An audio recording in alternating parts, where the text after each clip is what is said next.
Bora começar então. Tô aqui com o meu querido Léo. Léo, tu não tá com o microfone, né? Não, mas enfim, a gente faz o que pode. E, cara, esse vídeo aqui é pra gente conversar um pouquinho sobre os comunistas no Brasil, né? Os comunistas. Só que vai ser um negócio mais profundo, assim. A gente vai falar aqui, ó, vocês já estão vendo aqui, né, o nosso grande Gaio Fato, né? Inclusive essa foto bem sugestiva aqui. Vamos falar, principalmente, vamos focar nos três que eu considero pessoalmente os mais importantes hoje dessa nova onda comunista, né? Então isso tudo vai ser baseado no texto que eu escrevi. O texto talvez esteja na descrição aqui, para quem quiser dar uma lida, que é a nova onda comunista no Brasil e desafios e reflexões que a gente pode fazer sobre isso, tá? E aí eu vou dar uma passada agora nos comunistas aqui, né, os novos, que eu considero os três mais importantes: Gaio Fato, Ian Neves e Elia Jabbour, né, que é o guru intelectual, assim, pelo menos é o que aparece, né? E aí a gente vai conversar um pouco sobre, a gente vai falar sobre a história do comunismo no Brasil, a história do comunismo na América Latina, a história do Partido Comunista Brasileiro. Então tem bastante coisa aqui para a gente analisar. E, enfim, vamos seguir. Eu vou aqui que vocês estão vendo aqui embaixo, tá meu Apoia-se, tá?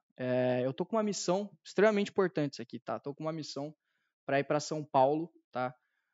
Para ficar um mês lá. Ficar um mês em São Paulo, aprendendo com a galera da Nacional, aprendendo com o Kim, com o Renan, com o Arthur, etc. Todo mundo lá, os fodão do bagulho. E a gente vai para lá para aprender. Vai eu e um casal de amigos que estão me ajudando com toda essa loucura aí. E a gente vai lá para aprender, sabe? Só que eu preciso de dinheiro, né? Não dá pra fazer nada nessa vida sem dinheiro, né? Esse mundo capitalista, infernal aí, né? E os meus amigos comunistas vão gostar. Então, é isso, velho. O apoio está aí. Se você puder ajudar, eu vou ficar muito grato. Não sei nem como agradecer vocês. E se puder, compartilha o vídeo também. Já deixa o like, né? Se inscreve no canal que vai ter vídeo semanalmente agora, com uma dinâmica diferente aí, com os vídeos mais profundos, mais longos também, do que a gente estava fazendo antes, tá? Então é isso. Bora começar. Primeiro que a gente vai fazer é conhecer os nossos novos comunistas, né? O primeiro é o Gustavo Gaio Fato, né? Gustavo Gaio Fato, o História Cabeluda, que, na minha opinião, é o mais fraco de todos, né? Ele é muito ruim, assim, ele é muito fraco em tudo, assim. Ele tenta ser engraçado, ele não é engraçado, ele tenta ser super intelectual, ele não é intelectual, ele tenta ser o descolado, ele não é descolado, ele é muito ruim, ele é fraquíssimo. E eu peguei uma imagem muito boa dele aqui, porque eu simplesmente digitei Gustavo Gaio Fato e eu descobri que ele era capitão do time de rugby da Fefelete, que é o departamento de filosofia, letras e não sei mais, ciências sociais, história, sabe? Da USP, né? Ele é formado em história pela USP. O nosso Gaio Fato tem 29 anos, né? Tem 29 anos, conclui o ensino médio em 2012, né? Aí já em 2012 ele já foi para a USP fazer história. Em 2018 ele se graduou, ou seja, faz 5 anos. E aí hoje ele é professor de história, né, no Centro Educacional Harmonia, e ele também acho que dá aula em mais um lugar, mas eu não consegui achar esse lugar, pelo menos não das fontes oficiais, assim. Mas eu acho que ele é professor em mais uma escola também. E é isso, né? E aí ele tem essa vida de professor, e aí ele grava uns vídeos aí, aliás, ele faz stream pra internet, né? E agora vamos ver o primeiro vídeo do Gaio Fato, tá? O primeiro de todos, né? Que nem era react ainda, é o primeiro vídeo, né? Não vamos ver tudo, obviamente, porque provavelmente, enfim, não vai ser legal de ver, mas vamos ver vamos ver o que der aqui. Qualquer coisa eu paro uma hora. Tá travada a impressão? Calma aí. Não, foi. Acho que é o vídeo mesmo, é só ruim mesmo. Um dos processos mais importantes da história da humanidade foi, sem sombra de dúvida nenhuma, a Revolução Industrial. A gente já sabe bastante a respeito da Revolução Industrial. A gente já sabe que a Revolução Industrial foi a passagem de um modo de produção mais ligado à força. Legal, deu pra ver que ele evoluiu bastante, pelo menos. Aí ele conseguia ser pior do que ele é hoje, mas tudo bem. Animal ou a força humana para a força da máquina, para o processo de mecanização da produção. Mas afinal, qual que é o verdadeiro impacto da Revolução Industrial? Não só do ponto de vista econômico, mas do ponto de vista... Tá, enfim, não tô interessado em ver, enfim. É isso, né? Ele começou, né? Eu lembro que eu vi um podcast dele. Se eu não me engano, ele começou a fazer essas lives porque estava na pandemia, eu acho, ou nem era na pandemia, mas ele começou a gravar como, assim, para ensinar mesmo. Começou a gravar YouTube para tentar fazer alguma coisa, né? Mas só em 2021 que ele começou a fazer o React, né? Esse aqui foi o primeiro React que ele fez, pelo menos que eu consegui achar no canal dele, que é falando sobre o nosso ministro Paulo Guedes, né? Que eu não vou nem comentar sobre. Diferente, né? É um vídeo que tem como intenção Primeiro react dele. uma análise do último vídeo que a Gabriele Que ele era bem, né? que é o falso liberalismo do governo Bolsonaro. E a gente vai ver nesse vídeo como os liberais Falso liberalismo no governo. quer desculpa, né, para sempre poder falar que não, aquilo ali que existia não era liberal de verdade, né? A gente vê que o projeto político Que eles também fazem isso, né? Eles pegam alguma coisa ruim que aconteceu em alguma experiência socialista na história e eles falam, não, mas aquilo ali não era socialismo de verdade, né? Então a gente pode jogar para os dois lados, mas enfim. liberal destrói famílias, destrói vidas em nome do lucro, né, dos seus acionistas. E aí quando Vamos ver ele reagindo um pouquinho, vamos botar pra frente. É engraçado que ele tá reagindo aqui a Gabriela Prioli, né? E a Prioli é tipo, é a liberal progressista, né? É o liberal dos Estados Unidos, né? E então, tipo, é meio. Eles estão falando de liberalismos completamente diferentes, né? Ele tá querendo juntar o liberalismo do Paulo Guedes com o liberalismo da Gabriela Prioli, que em termos econômicos realmente são bem parecidos, mas se a gente vai para outros campos, é completamente diferente, né? Completamente diferente. Mas enfim, né? A gente também não vai reagir aqui ao vídeo dele inteiro. Enfim, aí vamos começar a ver, porque assim, a gente está tentando analisar aqui como é que se deu esse processo dessa nova onda comunista aí que está surgindo no Brasil, né? Que está sendo capitaneado muito, né? Aí pelo Gaio Fato, porque na minha opinião, pelo Gaio Fato, pelo Ian Neves, pelo Elia Jabur, e talvez dá para botar o André Roncaglia na parada, mas tipo, eu não sei se ele se considera realmente socialista, né, comunista, né? Eu acho que não, né? Ele tá muito mais perto da galera desenvolvimentista, né? Os neo-keynesianos, etc. Então, eu acho que ele não não tá bem junto com essa galera. Então, por isso que eu considero esses três, né? O Gaio Fato, o Ian Neves e o Elia Jabur, né? E aí a gente está tentando analisar aqui como é que se deu o crescimento deles, né? Como é que se deu o crescimento deles. E aí, assim, a gente teve aqui, ele começou a fazer os vídeos há bastante tempo, né? Aí ele começou a fazer o React. Depois, o primeiro React dele foi dia 28 de agosto de 2021, né? E aí aqui a gente tem o site do Social Blade, né? Foi aqui que eu peguei. E aqui, né? 28 de agosto, né? 28 de agosto de 2021, né? Então, que é mais ou menos aqui, né? É bem onde começa ali as pequenas, você vai ver o gráfico, é ali que começa a ter uma mini movimentação, né? Então, o canal dele, aqui é seguidores semanais que ele está ganhando, né? O canal dele começa a se levantar quando ele começa a fazer os reacts, né? Então eles ali acharam, né, o modelo deles, o modelo que funcionaria, né? E assim, um ano depois, dá uma olhada, né? Eles começaram antes aqui, em 2021, nem tá aparecendo, e eles foram crescendo, um ano fazendo react, né? O Gaio Fato achou. E aqui a gente está no dia 23 de agosto de 2022, um ano depois, ele já estava com 48 mil inscritos, né? O que é bastante coisa, né? O que é bastante coisa. Só fazendo reacts. E aí ele já tinha ganhado, aqui a gente também tem número de views, né, mais ou menos aqui, né, ele já estava com uma boa quantidade de views, né, aqui deve ser o que, uns 4 milhões, por aí. E aí, né, ganhou uma certa notoriedade e foi pro A Deriva, né, né. E depois do A Deriva, ele também chegou aí junto com o Ian Neves lá para o Inteligência Limitada. No dia 31 de agosto, ele foi no A Deriva de 2022, né? Ou seja, uma semana depois dessa data que eu botei aqui, né? 31 de agosto, né? Ele chegou aí com o André Roncaglia também no Flow. E aí a gente vê aqui a explosão gigantesca que eles tiveram depois do dia 31 de agosto, né? Tipo, gigantesca, ó. 31 de agosto tá aqui, onde tá marcando que ele tinha 4 milhões de views. Hoje em dia ele já está quase batendo 40, né? Ou seja, desde que ele foi no Flow, aliás, desde que ele foi no A Deriva, e aí começou aí em outros podcasts, Gaio Fato simplesmente aumentou 10 vezes o número de visualizações que ele tinha. Ou seja, ele explodiu. Ele explodiu, né? E é interessante a gente ver também um negócio aqui meio invasivo, né? Que é a quantidade de dinheiro que ele talvez esteja ganhando, né? Isso aqui segundo o site Social Blade, né? Dá uma olhada.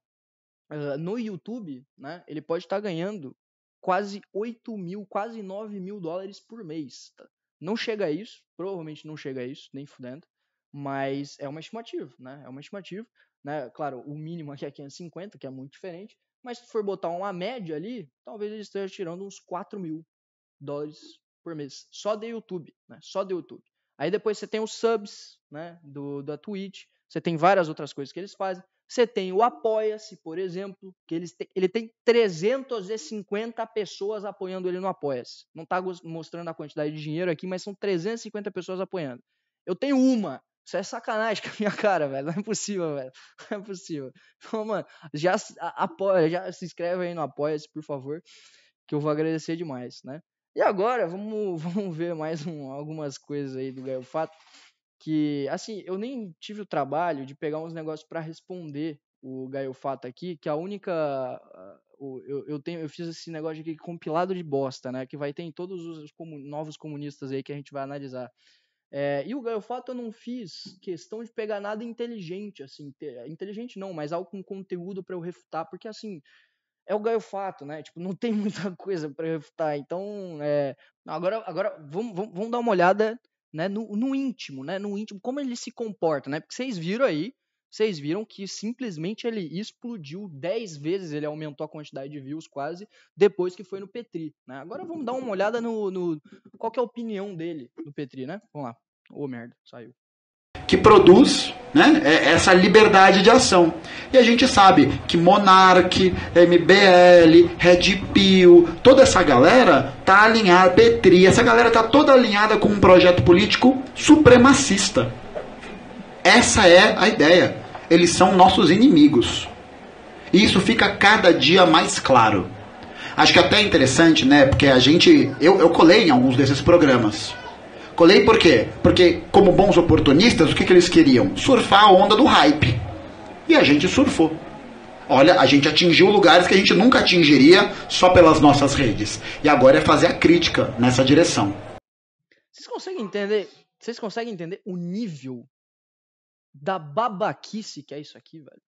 O nível da babaquice que é isso aqui? Tipo assim, eu já vi esse vídeo, né? Eu já reagi a esse vídeo nas lives que eu fazia. E eu já dei meu rage com esse vídeo. Então, tipo, não tô surpreso, né? Mas, cara, é um nível de babaquice, assim, que... Porque, cara, você não consegue se comportar com uma pessoa civilizada? Assim, com uma pessoa civilizada, assim. Tipo assim, o cara te deu a oportunidade da tua vida. E tu atrela ele a um movimento supremacista. Não é nem tipo, ele, sei lá, ele apoia uns negócios que eu discordo. Não, ele atrelou o Petri a movimentos supremacistas. O cara que abriu as portas para essa onda comunista aí crescer como cresceu hoje. Que ninguém tinha aberto as portas ainda. O Petri fez isso. E ele, com todas as palavras e sem vergonha na cara nenhuma, falou ali, não, fui oportunista mesmo. Fui oportunista mesmo. Eles queriam surfar a onda e a gente surfou. Ele falou, não, fui oportunista mesmo. Pelo menos ele tem coragem de falar isso, né? Falar que é um oportunista babaca, velho. Porque isso aqui o nível disso aqui mostra, tipo assim, o pessoal dele, sabe? Porque assim, você pode ser comunista, você pode ser o que você quiser, velho. Agora, fazer isso que ele fez, porque, tipo assim, não é o Petri é um liberal e a gente tem que combater os liberais. Não, ele falou que o Petri tá atrelado a movimento supremacista. Cara, isso não tem explicação. Não tem explicação. Mas vamos continuar, né? Porque ele viu, o Petri respondeu ele lá no Monark, eu acho. E aí vamos ver. Assim, o cara não pode falar, não, eu não vou falar mal do cara. Eu sei o que significa tatuagem, ou ele me explicou e tal, não vou falar mal dele. Aí o grupo inteiro ia expulsar esse cara, né? Mas não tem nada a ver com isso, gente. De novo, não tem nada a ver com isso. Porque ele havia me explicado e ficou tudo muito estranho, sabe? E é da mesma forma como eu dou ao Petri, ou a qualquer outra pessoa, o benefício da dúvida, Se eu dou o benefício da dúvida, eu também tenho direito ao benefício da dúvida. Não, cara. Não, porque o ônus da prova é de quem acusa, velho. É você que tem que provar. Você tá acusando o cara de ser supremacista. Eu acho que é mais ou menos isso, tá? Ele tem uma tatuagem meio estranha. Aí o Petri se explicou. E aí ele quer o benefício da dúvida também. Não, o ônus da prova é tua, porra. Tu que tá acusando o Petri de ser supremacista porque tem uma tatuagem. Quem tem que provar é você. Não existe isso de, eu também tenho que ter o benefício da dúvida. É muito fácil daí, né? É muito fácil. Então qualquer um pode ser um criminoso de qualquer coisa. E essa aqui é a pira dos comunistas. Eles te acusam de crime pra cometer crime. Essa aqui é a pira. Mas vamos continuar. Não tenho? Quais são os indícios que me foram apresentados? Sabe? Sim, Não vai ser provavelmente. Parlamentares que anistiaram torturadores são pró-tortura? Sim, são pró-tortura, porque no final do dia eles estão sendo coniventes com essa prática. Então, Parece uma seita isso aí, né? então o grupo sempre vai equalizando todo mundo pro pior lugar possível. Vai ficar todo mundo com medo de ter personalidade própria e posições A questão é essa, não existe personalidade própria, como um dado da realidade que desce dos céus. próprias, né? Que desagradem o grupo. Então fica todo mundo meio que em silêncio. O que a maioria tá dizendo que é pra eu fazer? É isso. Então eu vou fazer por mais que eu nem ache que isso seja certo. E fica todo mundo na média, né? Sabe o que é tortura? É ver uma mãe que teve que... Não, eu não vou ver isso. Porque, cara, é o mesmo, é o modus operandi de todos eles. É pegar uma evidência anedótica e começar a construir o argumento deles através de um apelo emocional com essa evidência anedótica. Ou seja, ele acabou de falar, não é um dado da realidade, é porque eles não usam dado pra porra nenhuma, né? Pra nada. Né? Nada. Eles só pegam essas evidências anedóticas, né? O Ian Neves faz isso direto, né? Ele pega uma notícia aí que saiu no G1 de alguém que tava passando fome, e aí ele começa, meu Deus, olha ela passando fome, como é que você é a favor do capitalismo, hein? Como é que você continua, você é de esquerda, mas é social-democrata, como é que você não se radicalizou e não virou revolucionário ainda, né? Que nem ele, né? Um puta revolucionário, né? Pra imaginar muito o Ian Neves, KK-47, querendo tomar o Estado brasileiro, né? Porque tem um supremacista que atacou a escola onde esse filho trabalhava e morreu de machadada. Isso é tortura. A mãe tem que ver isso. Isso é tortura. Tortura é a gente ver os ataques que são realizados em escolas, crianças, professores que têm suas vidas ceifadas pela popularização e pela naturalização de discursos assim. Isso é tortura. Isso é tortura. Tortura. Cara, assim, eu já tinha visto esse vídeo, né? Eu já reagi a esse vídeo e eu fico muito puto de novo toda vez que eu vejo, velho. Porque o Petri abriu as portas pro Gaio Fato e pra toda a galera comunista e eles cresceram absurdamente por causa disso.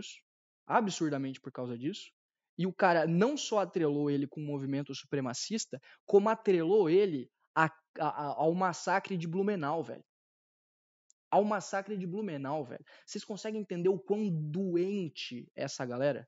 O quão doente. E sabe o pior? Deve estar cheio de um moleque retardado nos comentários aplaudindo. Um monte. Eu tenho certeza. É só porque o chat ao vivo não tá ligado aqui. Mas tenho certeza que tem um monte de retardado aplaudindo. O Petri tá atrelado com o massacre de Blumenau mesmo. É por isso que a gente tá analisando isso aqui. Porque é perigoso e é ridículo. E é uma onda que tá se formando com uma consistência forte, tá? Forte. Mas enfim, bora continuar. Que tava aplaudindo quando foi o Holiday e o Siqueira e o Pavanato foram aqui no Unicamp. Eu digo aqui porque eu tô perto de Campinas. Se tu tava aplaudindo lá quando eles foram na Unicamp e os caras de esquerda foram lá e bateram neles, Eu tava. Mentira, eu não tava, mas eu tava em espírito. Gostaria de estar. Cara, tu tá junto disso. É a mesma coisa. O cara tá comparando impedir com que fascistas que querem destruir a universidade pública entrem na universidade pública, a mobilização estudantil dos comunistas, com o outro brother que premeditadamente matou uma pessoa. Bater no MBL é normal e merece prêmio. Não mentiu. Você lembra quando o Ciro deu um pescotapa no Arthur? Mano, cara, vocês estão tipo assim, vocês viram os três absurdos aqui. Ele primeiro pega o cara que estourou a vida dele, né, que fez ele virar o fenômeno que ele é hoje, e fala que ele tá atrelado a movimento supremacista e ao massacre a uma creche, a uma escola. E aí depois aqui vocês estão vendo que ele não tem esse negócio de diálogo, não. Se ele te considera fascista, tá certo te bater. O MBL, se você gosta do MBL, tá certo te bater. É isso, esse é o pensamento do Gaio Fato. Um fraco. E assim, eu falei isso na outra vez que eu reagi e falo de novo. Quero ver tentar bater, velho. Quero ver tentar bater. Eu quero ver tentar bater. Porque é muito fácil falar na internet, né? É muito fácil. O Gaio Fato, ele é muito fraco, cara. Ele é muito fraco. O que mais me deixa puto é isso, que ele é fraco, velho. Ele é fraco em todos os sentidos. Todos. Mas é isso. Acabamos o Gaio Fato. O Gaio Fato é o que mais me deixa puto. Agora nós vamos pro mais engraçado, que é o Ian Neves. O Ian Neves é bom, velho. Ele é bom. Eu acho bem engraçado. Já peguei de novo uma imagem meio sugestiva aqui do Ian Neves jogando ioiô. Eu não sei se vocês sabem, o Ian Neves participava de campeonatos de ioiô, né? E isso aqui eu não sei quando é que foi, mas ele já estava formado em história, eu acho, ou estava na faculdade, um negócio assim. E porra, velho, olha só, ele parecia ser um moleque legal aqui, não parecia, velho? Tipo assim, ele devia ser muito mais feliz aqui, né? Ele devia ser muito mais feliz, né? Mas enfim, o Ian Neves, ele se formou pela Universidade Veiga de Almeida no ano de 2012, né? Se formou em História também. E da mesma forma que eu fiz com o Gaio Fato, bora ver aqui o primeiro vídeo do Ian Neves. Provavelmente não é, eu tenho certeza que não é o primeiro vídeo do Ian Neves, mas foi o primeiro vídeo que eu achei, né? Então, vamos dar uma olhada. Aqui ele já tava com uma certa desenvoltura aqui. Aí, dando as boas-vindas pro Thiago no nosso bonde, né? Não é o bonde do Faz Gostoso, não é o bonde. Tipo, a Soberana, eu nem sei. A gente vai falar um pouquinho mais sobre a Soberana depois, mas, tipo assim, não sei quando que isso se formou, eu não sei, mas dá pra ver que já existia, ele já tinha um layout, já, então provavelmente ele já produziu um conteúdo há um tempo aqui, né? E o Ian Neves já tem microfone, ele já tinha uma certa desenvoltura, então provavelmente isso já aconteceu há um tempo. Dos faixa preta, é o bonde dos comunistas. Então seja muito bem-vindo, Thiago, ao bonde dos comunistas, aqui, né? Cachaceiro comunista. A ideia era chamar o nosso especialíssimo e especialista Thiagson para nós fazermos... Bom, é isso. Esse é o primeiro vídeo do Ian Neves, né? Ele já tinha aí uma certa desenvoltura. Enfim, né? Da mesma forma que o Gaio Fato, quando é que foi o Gaio Fato? O Gaio Fato ele foi dia 31 de agosto e o Ian Neves foi dia 14 de setembro, ou seja, foi 15 dias depois no Petri, do Gaio Fato, né? Pô, um programa gigantesco, ele explodiu, olha só, 609 mil visualizações, se eu não me engano foi o recorde de views simultâneas do Petri, foi o Gaio Fato, tá? Explodiu também, foi junto com o Gaio Fato no Inteligência Limitada, podcast gigantesco também, explodiu, né? 835 mil views, e a mesma coisa, né? Mesmo fenômeno, né? Eles começaram aqui mais ou menos foi o podcast, né? Eles já tinham um certo público, o Ian Neves era até maior que o Gaio Fato, e explodiu, né? Explodiu. Mesma coisa aqui em views e tal, na Twitch também, mesma coisa, né? Aqui foi 16 de setembro, né? Calma aí. Foi 2 dias depois de ele ter ido no podcast, né? E tava com 42 mil seguidores na Twitch e explodiu também. Hoje tá com 100 e poucos mil, né? E olha isso aqui, olha o quanto que o Ian Neves recebe só no Apoia-se, viado. Só no Apoia-se ele recebe 7 pau por mês, velho. 7 pau por mês. Isso aqui não é tipo uma vaquinha, tá? É recorrente. É 7 mil por mês. Tem 371 pessoas apoiando, dá 7 mil por mês. Só no Apoia-se. Esses caras, eles estão ganhando... Cara, é isso que eu tô falando. Tipo assim, não é só porque eles ficaram famosos. Não, esses caras estão ganhando grana, velho. Eles estão ganhando muita grana fazendo isso, tá ligado? Tipo assim, eles não estão ricaço, mas eles estão ganhando uma grana muito boa, velho. Que principalmente se você for considerar com a renda brasileira, renda média brasileira, porra, eles são tipo mais de 10% da população. Menos de 10% da população. Talvez uns 5%. Né? Então, assim, eles estão ganhando muita grana, né? Muita grana com isso. E agora vamos ver o compilado de bosta do nosso querido Ian Neves, né? Primeiro vamos campeonato de ioiô aqui, que esse aqui é muito bom, velho. Vamos ver o Ian Neves jogando ioiô.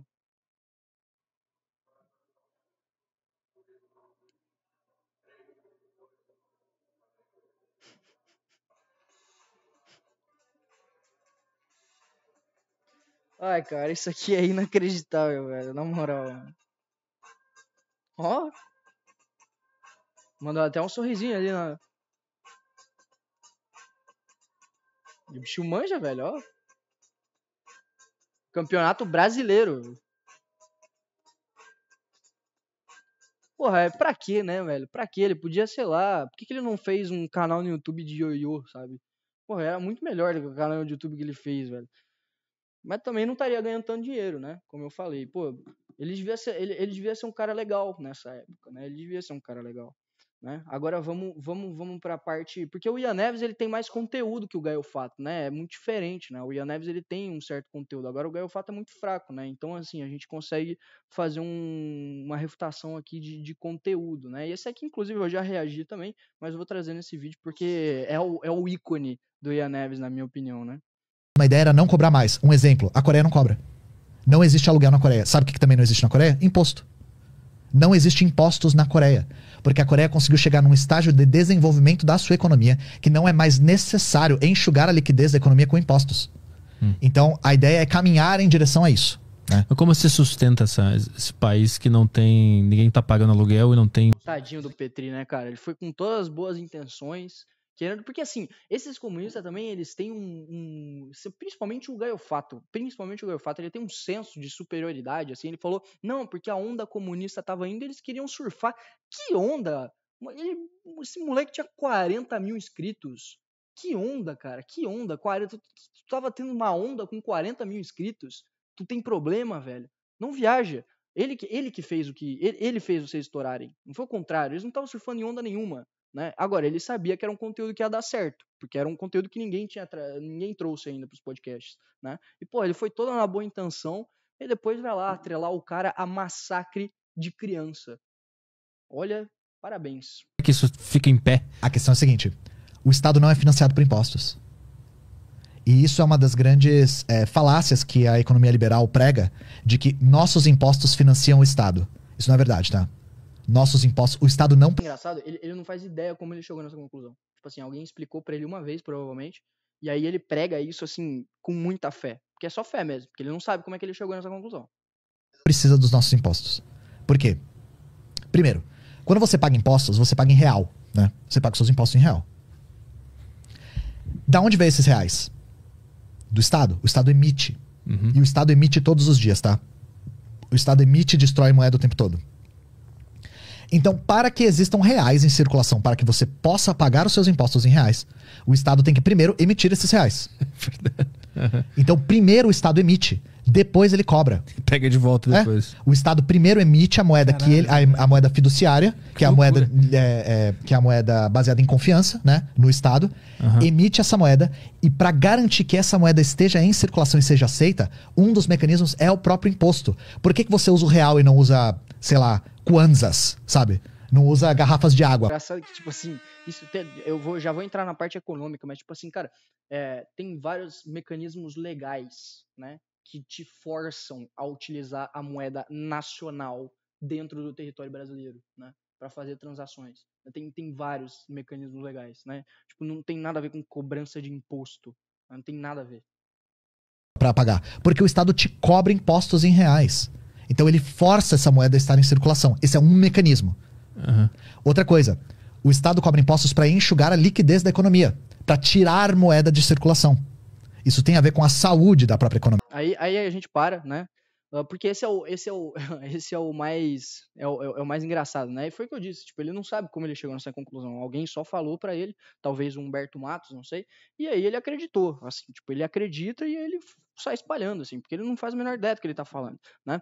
Primeiro que não é moeda, né? Não é papel moeda em circulação, né? Quando a gente tá falando em gerenciar a liquidez da economia, né, a gente está falando do mercado de reservas bancárias, que é isso que realmente importa, né? E aí eu já vou falar um pouquinho mais para vocês entenderem, né? O que ele está falando, né? Enxugar a liquidez da economia, né? Quando você está falando de enxugar a liquidez da economia, você está falando do mercado de reservas bancárias, da oferta de mercado de reservas bancárias. Quem controla isso? Banco Central, né, que é a autoridade monetária, né? E aí, né? Para existir esse gerenciamento de liquidez, você tem um mecanismo para a autoridade monetária gerenciar a liquidez, que é o mercado aberto de títulos públicos. Ou seja, quando o Banco Central quer enxugar ou aumentar a liquidez da economia, ele vai para o mercado aberto e vende ou compra títulos públicos, né? É isso, né? É isso. Agora, né, você tem duas questões para aumentar ou diminuir a liquidez da economia, que é a expansão autônoma e a expansão não autônoma. A expansão não autônoma é justamente a do Banco Central, né? É a expansão que o Banco Central vai agir, vai interferir para mudar a liquidez da economia, que é por meio dos títulos públicos, do mercado aberto, né, de títulos públicos. E a expansão autônoma, ela se dá em várias, tem vários fatores que alteram, né, que alteram a liquidez da economia, só que de maneira autônoma, né, conforme a própria dinâmica da economia. Uma delas realmente é a cobrança de imposto. Realmente é a cobrança de imposto, né? E quando você paga salário, por exemplo, né? Quando você paga salário, você também aumenta a liquidez da economia. E quando você recolhe, né? Quando a Receita recolhe impostos, ele realmente enxuga a liquidez da economia. Agora, não é um mecanismo do governo para enxugar a liquidez da economia. E é isso que ele está falando. Ele fala que o imposto existe para enxugar a liquidez da economia. Isso é mentira. Isso é mentira. E isso está em qualquer manual de economia monetária básico. Foi o que eu falei no outro vídeo que eu também já reagi a isso aqui. Né? E que o Humberto Matos me respondeu e eu respondi ele de volta. Até hoje não recebi um vídeo, né, dele me explicando. Porque ele sabe que ele está errado. Né? Ele sabe que o Ian Neves está errado. Né? Isso, qualquer manual básico de economia monetária está escrito. Está escrito. Né? O mecanismo pelo qual o Estado, nem é o Estado, né, porque é uma autarquia, o Banco Central, gerencia a liquidez da economia, né, e por gerenciar a liquidez a gente está falando não de moeda, mas de reservas bancárias, é feita por meio do mercado aberto de títulos públicos. E aí, inclusive, para fazer esse gerenciamento, você tem que prever qual que vai ser a expansão autônoma. Por exemplo, quanto que vai arrecadar, quanto que vai pagar de salário, por exemplo, quanto de papel moeda em poder do público está em circulação. Tem várias questões de expansão autônoma. Né? Então, é isso. Né? Esses comunistas, né, eles são muito bons em algumas áreas do conhecimento, como, por exemplo, história, que eu não sou bom, mas eu raramente me aventuro em história. Legal que eu vou entrar em contradição agora mesmo, né? Porque eu vou falar muito de história daqui a pouco, né? Mas eu, quando eu vou falar de história, eu tento ler bastante antes para me embasar e com fontes boas, né? E pegando, inclusive, fontes de gente que eu discordo, né? E vocês vão ver aqui. Eu vou pegar a fonte de um cara de 2 socialistas para falar de história do socialismo, né? Brasileiro e da América Latina, né? Então, eles gostam muito de se aventurar em áreas de conhecimento que eles não fazem ideia, né? E aí a gente vai para o próximo, né? Que é o guru intelectual deles, né? O Elias Jabbour, que é justamente isso que ele faz, né? Mas enfim, vamos falar de Elias Jabbour, né? Aqui tem essa fotinho, né? Elias Jabbour, né? O Elias, ele gosta muito de falar de economia, né? Eu acho que é o que ele mais fala é de economia em todos os podcasts que ele vão. Mas ele tem, né, aqui 47 anos, ele é graduado em geografia, ele é mestre em geografia e ele é doutor em geografia. E claro, geografia, né, geografia política, né, tem geopolítica, tem geoeconomia, mas tipo assim, ele até pode, né? Vocês vão ver aqui, por exemplo, ele fez mestrado, ele fez doutorado, né? Ele fez, esse visiting program aqui para a China, né? Ele é professor do departamento de economia da UERJ, né? E inclusive do programa de pós-graduação da UERJ, né? Do programa de pós-graduação de Relações Internacionais da UERJ, né? Então, tipo assim, ele tá dentro da economia, né? Mas é que a economia é um campo muito amplo, muito amplo. Só que tem algumas bases que ele não entende, porque ele não foi formado, ele não se formou em economia, ele não estudou economia, nem questão de se formar, mas assim, ele não estudou essa parte, aparentemente. Pelo menos é o que parece, que vocês vão entender aqui pra frente, né? Mas assim, ele é um acadêmico, né? Isso ninguém tira dele. A minha questão é que ele se aventura em áreas que não soam para a praia dele, né? E aí agora vamos falar justamente disso, né? A tese de doutorado dele, né? A tese de doutorado dele está aqui, né? Projeto Nacional de Desenvolvimento e Socialismo de Mercado na China de hoje, né? Então, a tese de doutorado dele foi justamente para analisar, né, o socialismo de mercado da China, né? Porque ele tem uma tese de que o socialismo ele se expressa de maneiras diferentes em determinadas culturas e regiões históricas, enfim, né? E na China é o que mais está dando certo, né? Eu posso estar meio errado aqui, provavelmente estou, porque, assim, de fato, não estudei muito sobre, mas, enfim. E aí, na tese de doutorado dele, ele demonstra claramente, né, que ele não entende muito de conceitos básicos de economia, né? Então, a gente vai ver aqui, Lange, demonstrando sensibilidade diante dos problemas levantados pelos ultraliberais, construiu, juntamente com Fred Taylor e Alba Lerner, um teorema que alcançou um surpreendente resultado, onde um sistema socialista mediado pela planificação central e munido de um sistema de preços como referência à alocação de recursos poderia obter um ótimo resultado econômico, semelhante ao obtido nos teoremas econométricos, salva isso, econométricos, de Errol Abreu. Errol Abreu, tá? Para tanto, partiu de 5 premissas, né? E aí eu fico me perguntando quem que é Errol Abreu, né? E aí eu suponho que seja o filho bastardo do Errol, lá da DC, com o Louco Abreu, do Botafogo, né? Porque não existe esse cara, né?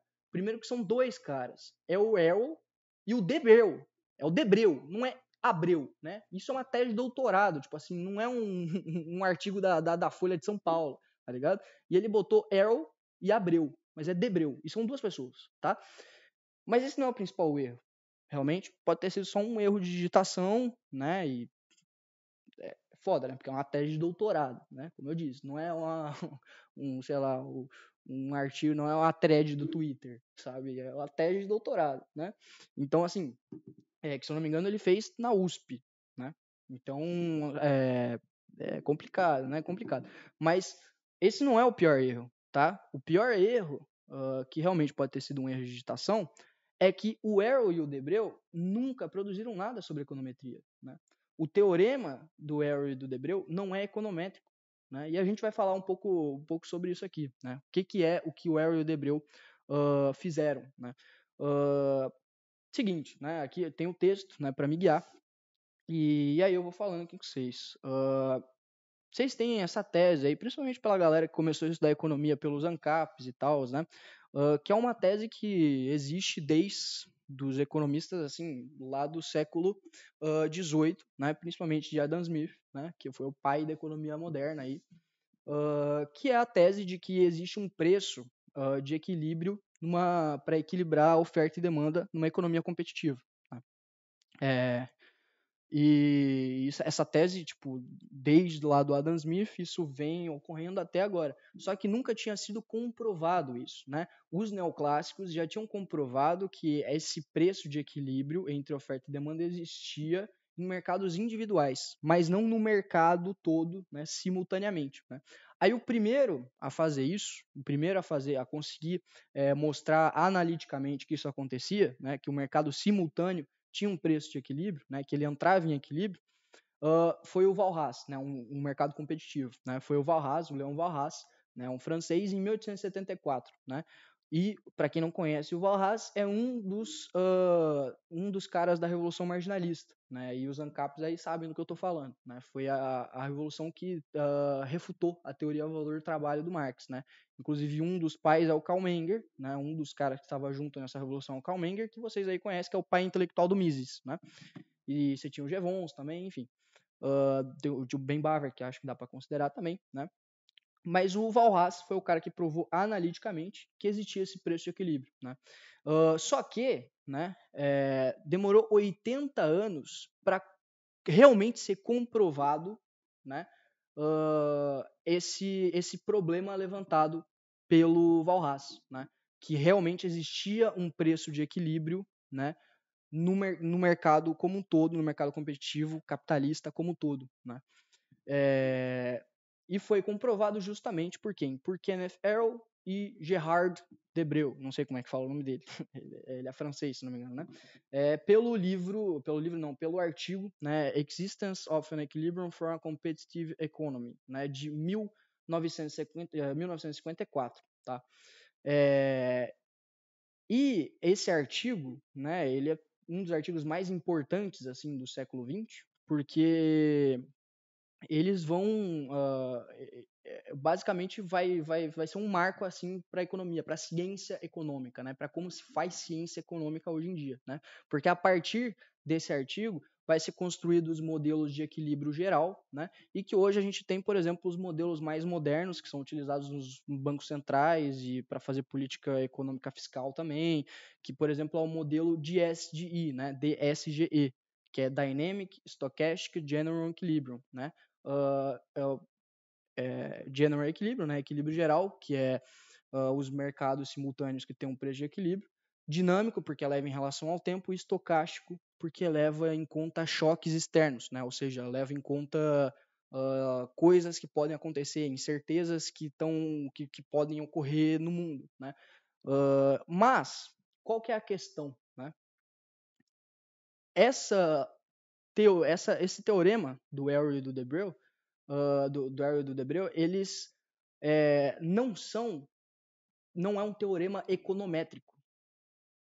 Ele utiliza princípios microeconômicos, né? Princípios microeconômicos. Aí você tem o princípio da maximização da utilidade, né? Princípio da maximização do lucro, né? Então é diferente de econometria. Eu vou ler aqui para ficar mais claro para vocês, para eu conseguir explicar, né?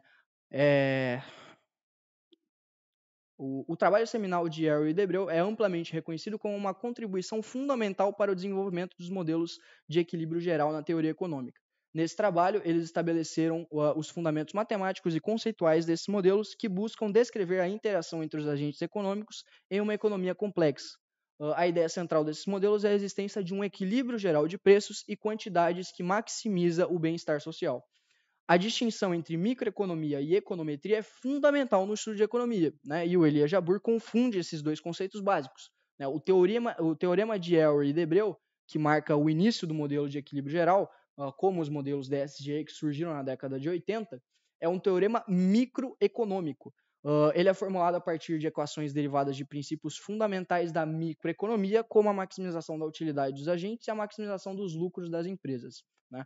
Diferente de um modelo econométrico, esses modelos não são diretamente estimados ou testados empiricamente, né? São princípios microeconômicos, ou seja, eles são indutivos, né? Eles não são, aliás, eles são dedutivos, né? Eles não são empíricos, eles não são testados como na econometria, né?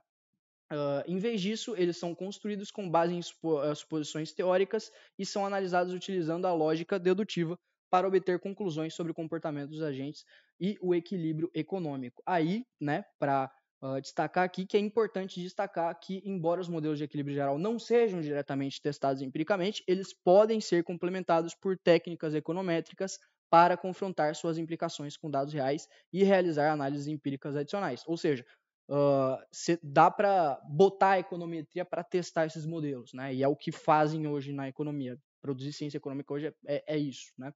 Mas não é um teorema econométrico, é um teorema de microeconomia, né? E é uma distinção básica, assim, que um cara que se propõe a falar de economia como intelectual para o Brasil inteiro não pode errar na sua tese de doutorado, né? Não pode errar, né? Então, assim, né, eu deixei bem claro aqui no texto que isso não pode tirar o mérito do Elias Jabbour como um intelectual, né? Ele é um acadêmico, né? Ele produz, né? É muito diferente de muitos liberais aí, como, por exemplo, a Renata Barreto, que tomou um pau para ele lá no Inteligência Limitada, né? Que alguns liberais aí que lê 2 livros e acham que são, tipo, super gênios da economia, né? Ele leu, tipo, as 6 lições lá do Mises e acha que, meu Deus, eu sou o rei da economia, né? Me bota no Ministério da Fazenda. E, diferente do Elias, né? Que é realmente um acadêmico. Aí a gente pode discutir se ele é um bom acadêmico ou não, mas ele é um acadêmico, né? Isso não tira o valor dele, né? Esse erro. Mas eu acho que, assim, tem que reconhecer que em algumas áreas de conhecimento você não é bom, né? Você não estudou o suficiente, né? Como eu não estudei o suficiente em a maior parte das coisas, assim, inclusive em economia, que é o meu campo, né? Mas enfim, né? A gente analisou aí os 3 principais comunistas e agora a gente vai dar uma analisada em como o comunismo chegou no Brasil, né? E para a gente discutir como o comunismo chegou no Brasil, primeiro a gente tem que discutir como o comunismo chegou na América Latina, né? Porque tem uma grande... Porque, assim, o comunismo, ele é uma forma de organização social, né? O comunismo, ele não existe, por exemplo, o comunismo de um país só. Não existe isso. Ele só existe comunismo a partir do momento que a forma de organização social, a forma como que a sociedade se organiza, ela é mudada no mundo inteiro, né? Por exemplo, antes a gente tinha o feudalismo, né? Aí a gente foi pro capitalismo, né? O feudalismo era uma forma de sociedade, aí a gente passou pro capitalismo, que era uma forma de organizar a sociedade completamente diferente, né? E aí o comunismo também é outra forma de sociedade. O socialismo é o quê? É um modelo político, econômico, para chegar à forma de sociedade capitalista, né? E a forma de sociedade comunista, né? E para isso acontecer, você tem que fazer revoluções ao redor do Brasil, do mundo inteiro, né? Então você teve a Revolução lá de Outubro, né, de 1917, na Rússia, e isso foi se alastrando para o resto do mundo, né, com vários partidos aí sendo criados, enfim. Aí a gente vai ver aqui agora as raízes do comunismo na América Latina, uma jornada histórica, né? Ou seja, a gente vai falar sobre a URSAL, não estou zoando, mas que é basicamente isso, na verdade, né? Como é que é o nome dele lá? O bicho lá, o da URSAL? O Cabo da Ciolo, é o Cabo da Ciolo, o bicho tá certo mesmo. Mas enfim, eu vou pegar aqui como referência o The Oxford Handbook of the History of Communism, tá? É basicamente assim, o livro de Oxford sobre um resumão assim de tudo do comunismo, né? E obviamente eu vou pegar o capítulo que é o comunismo na América Latina, né? E o autor é simplesmente, né, o Mike Gonzalez, que é um historiador e crítico literário britânico que foi professor de estudos latino-americanos no departamento de hispanística da Universidade de Glasgow. Ou seja, não é, tipo assim, o Ian Neves, tá ligado? Tipo, não é o Gaio Fata, é simplesmente o cara que publicou o livro, tipo, um manual de comunismo de Oxford e que era professor de estudos latino-americanos da Universidade de Glasgow, que é uma das universidades mais conceituadas do mundo também, né? Aí começando pela influência da Revolução de Outubro, né? Que obviamente, como eu disse, né? Você teve a Revolução de Outubro, lá de 1917, uma revolução marxista, né? Porque tem essa distinção também, né? Você tem vários socialismos, né? Que estava se alastrando há bastante tempo na Europa, né? Mas o marxismo, né? Inclusive ele demora para chegar no Brasil. A gente vai falar sobre isso mais para frente. Só que a Revolução de 1917 ela é um modelo, né? Porque ela foi construída com base em preceitos marxistas, né? E aí isso vai se alastrando, né? Com o Partido Comunista soviético, né? Isso vai se alastrando. Então, bora dar uma lida aqui, né? Influência da Revolução de Outubro. A recepção e o desenvolvimento do marxismo na América Latina e no Brasil foram profundamente influenciadas pelo confronto entre as percepções europeias e as tradições ocultas das Américas, né?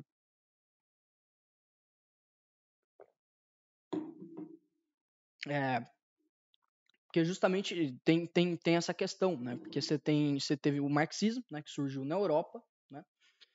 Então muito influenciado por percepções europeias, mas que ele se difunde, ele teve resultados práticos na Rússia, né? Com a Revolução de Outubro. Só que, porra, para chegar na América, né? Que é uma história completamente diferente, povos diferentes, uma cultura completamente mista de vários povos de vários lugares do mundo, com os índios, inclusive. Então, é outra vibe, né? Então, você tem isso também, né? Você tem o partido, né? Aqui a gente, após a Revolução de Outubro de 1917, o estabelecimento da Comintern. O que é a Comintern? Inclusive, em alemão, com K, né? Comintern é Internacional Comunista, né? Que era o coletivo maior, assim, que estava organizando as revoluções ao redor do mundo, basicamente, assim. E que era comandado pelo Partido Comunista Soviético, né? E aí, a partir do estabelecimento da Comintern, começa a surgir os primeiros partidos comunistas nos países latino-americanos, né? E aí aqui, né, o sindicalismo desempenhou um papel importante na Argentina, trazido por imigrantes do sul da Europa, enquanto o Chile viu a influência dos sindicatos de mineiros e a liderança de Luiz Emílio Recabarren, não sei, eu tenho tipo, vários, como eu disse, né, história não é meu forte, então não vou conhecer um monte de personalidade aqui. No México, o sindicalismo ganhou um destaque nos sindicatos, especialmente nos setores de mineração e indústria, e Cuba tinha uma forte presença de trabalhadores tabagistas sindicalizados, né? A galera que trabalhava nas plantações lá de tabaco. Né? Ao lado do comunismo existia uma tradição socialista alternativa liderada por intelectuais e correntes reformistas da social-democracia europeia. Né? Então, como eu estava dizendo aqui, você tem várias ondas de comunismos, né? Não necessariamente o marxismo. Né? Aí aqui você tem a foto famosa aí, de Lenin na Revolução de Outubro. Né?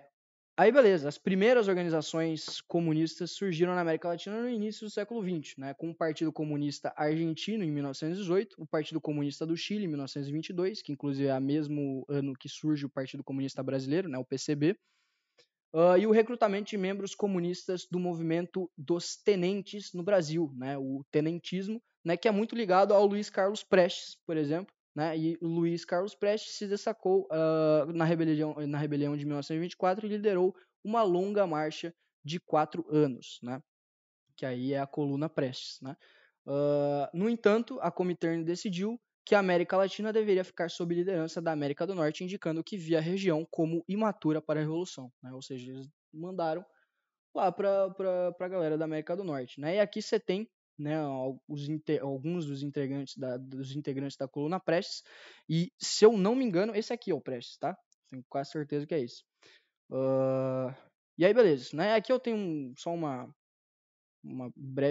parênteses aqui, que teve a Revolução Mexicana, né, de 1910 a 1917, que ela foi muito diferente da Revolução Russa, né, porque não tinha um caráter, por mais que seja uma revolução, era um movimento revolucionário, etc., não tinha um caráter marxista, né, não tinha um caráter socialista. Então, segundo a interpretação do autor aqui, o Mike Gonzalez, né, que é um esquerdista, se eu não me engano ele é trotskista, inclusive, né, para vocês verem que eu não estou pegando um negócio enviesado, inclusive enviesado para o lado da esquerda, né, não foi uma revolução que resultou em mais um Estado burguês, né, e não um Estado do proletário, né, porque essa é a pira também, né, você tem que entender o que os marxistas querem dizer quando eles querem que tudo vá para o Estado, porque não é o Estado burguês, né, não é o Estado moderno que os direitos servem para servir aos interesses burgueses, né, é o Estado formado pelo proletário, é o proletário organizado, que na prática, né, a gente sabe que nada disso aconteceu. Né?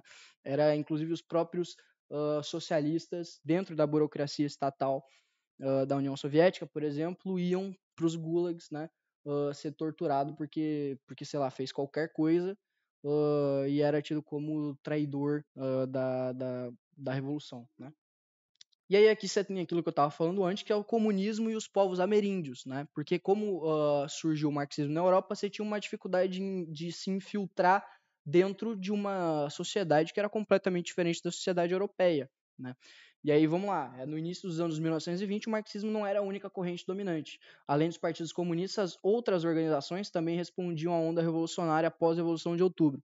Né? O antigo sistema agrícola de exportação e as práticas repressivas culturais enfrentavam resistências diversas. As rebeliões indígenas levantaram questões cruciais sobre como os revolucionários deveriam se relacionar com as comunidades indígenas. Né?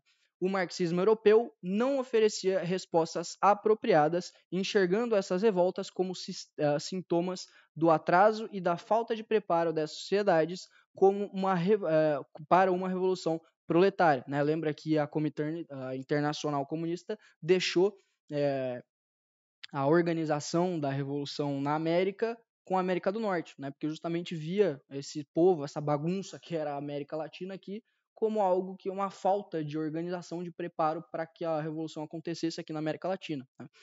E aí tem um cara que é o José Carlos, eu não sei como é que fala esse bicho, mas enfim, vamos falar brasileirada aqui, José Carlos Mariátegui, né? De fato, não conheço ele, né? Fui conhecer agora, né? Então, e que ele, né, é um jornalista, né, ele é peruano, né, foi expulso do Peru, participou da conferência de fundação do Partido Comunista Italiano em 1921, né, e teve presente nas reuniões internacionais, né, nas reuniões da Internacional Comunista, né. Em 1928 ele fundou o Congresso Operário Peruano e em 1929 o Partido Socialista Peruano, né? E aí ele começou a formar jornais, né? Porque fez o partido, começou a formar jornais, né? Criou uma revista, né? Com impacto que se alastrou, né? Ao redor do continente inteiro. E aí o marxismo começou a ser difundido dentro da sociedade latino-americana, né? Com todas as especificidades da sociedade latino-americana, né? E porque aqui, ó, sua base política estava fundamentada em uma compreensão sofisticada da estratégia da Frente Unida, reconhecendo a especificidade da América Latina dentro do conceito marxista, né, do contexto marxista, né? Então, ele via a especificidade da América Latina, que não se adequava ao contexto europeu e nem ao russo, né, nem da União Soviética. E aí ele via todos os, né, as energias revolucionárias, por exemplo, das revoltas dos indígenas, né, a Revolução Mexicana, né, algumas com caráter nacionalistas, inclusive, e ele conseguiu compreender isso de uma forma que conseguisse inserir isso dentro do contexto marxista, né. E aí, beleza, reviravolta histórica, né. Em dezembro de 1934, a Comintern chegou ao Brasil, defendendo uma insurreição imediata liderada por Luiz Carlos Prestes. Que aí a gente tem o Levante, né, de 1935, né, que foi liderado aí pelo Luiz Carlos Prestes, que foi tipo assim um fiasco, né? Eles tentaram fazer a revolução e simplesmente o Estado brasileiro chegou lá e acabou com tudo, né? Não teve nenhum apoio popular, foi uma bosta, assim, que é basicamente o que aconteceria hoje no Brasil se o Ian Neves, né, liderasse a Revolução Comunista, né, não ia acontecer nada, né, ia só chegar o exército, assim, os cabos, sabe, tipo, os cabos, assim, que tira foto com FAO, assim, com os parafal, assim, postam uns TikTok, assim, e aí, tipo, eles estão 4 horas da manhã na balada, enchendo a cara, e aí às 7 horas eles já estão com parafal na frente do exército. Então, esses caras que ia derrubar o Ian Neves de AK-47, né? A questão é que o Ian Neves também não ia ter coragem para pegar uma AK-47, então, tipo, isso nunca vai acontecer. Mas é o que a gente tem que estudar e ver o que está acontecendo, porque é uma onda que realmente está crescendo, pelo menos na bolha da internet. Isso é perigoso, né? É perigoso. Mas, enfim, continuando, né? Aí teve esse levante aí de 1935, o Estado brasileiro simplesmente acabou com tudo, né? E é basicamente isso. No México, né, a gente tinha um regime populista do Lázaro Cárdenas, que teve apoio dos comunistas, mas teve algumas divergências, né, dentro do próprio Partido Comunista Mexicano, né? O Trotsky, né, foragido, né, vazou lá para o México, né, e o Stalin estava monitorando, né? E aí ele começou a perseguir não só o Trotsky, como também os apoiadores do Trotsky, né? E aí o Trotsky, ele foi, se eu não me engano, o presidente do México que chamou ele para lá, e ele se hospedou na casa desse cara aqui, é o Rivera, não é Rivera, é Rivera, eu acho, alguma coisa assim, que era quem? O marido da Frida Kahlo, né? E aí, um negócio interessante aqui, não sei se vocês estão sentindo uma tensão aqui nessa foto, porque o Trotsky metia pra dentro da Frida Kahlo. O bicho, ele tava traindo o cara que hospedou ele na casa dele, tá ligado? Pra fugir do Stalin, basicamente isso, né? E ele também foi com a mulher dele, né, o Trotsky. E ele, tipo assim, ele tem uns livros descrevendo esse romance deles, e aí ele fala que foi o romance mais forte da vida dele, não sei o que, um negócio bizarro, assim. E aí o Trotsky tava lá pegando a Frida Kahlo, né? Engraçado pensar isso. Mas enfim. E aí ele morreu, né? Em 1940 ele morreu, né? Alianças políticas. Calma aí, eu não sei se isso aqui é aqui em cima. Siqueiros liderou um ataque à casa de Trotsky e ele foi assassinado em 1940 por um agente stalinista. Trotsky representava a tradição internacionalista revolucionária em contraste com a política externa de Stalin de usar partidos comunistas como agentes de sua própria política, né? Então, assim, eu particularmente, se for para pegar alguém para respeitar na teoria comunista, na teoria marxista, é o Trotsky, assim, né? E os trotskistas, eu acho muito mais coerente a posição deles, né, do que os marxistas, leninistas e principalmente os stalinistas, tá? E agora a gente começa uma parte talvez a parte mais importante, assim, da história do comunismo na América Latina, que é quando começa a ascensão das guerrilhas, né? Porque assim como o modelo soviético, de revolução serviu como modelo para o resto do mundo e para começar a se alastrar para o resto do mundo, o modelo cubano também foi o que aconteceu em Cuba, a Revolução Cubana, também foi um modelo para o resto do Brasil, né? Então, a Revolução Cubana, né, a Revolução em Marcha, a ascensão das guerrilhas. Né? A Revolução Cubana, liderada por Fidel Castro, trouxe transformações significativas no debate entre socialistas e revolucionários sobre como alcançar uma revolução social.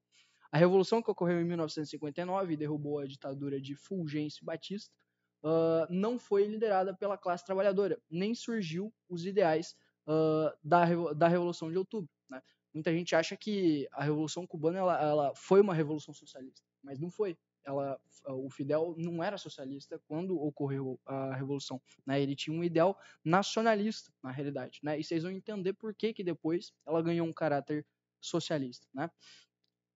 Castro, com um background nacionalista, revolucionário, desconfiava do Partido Comunista, que havia servido aos interesses imperialistas. Né?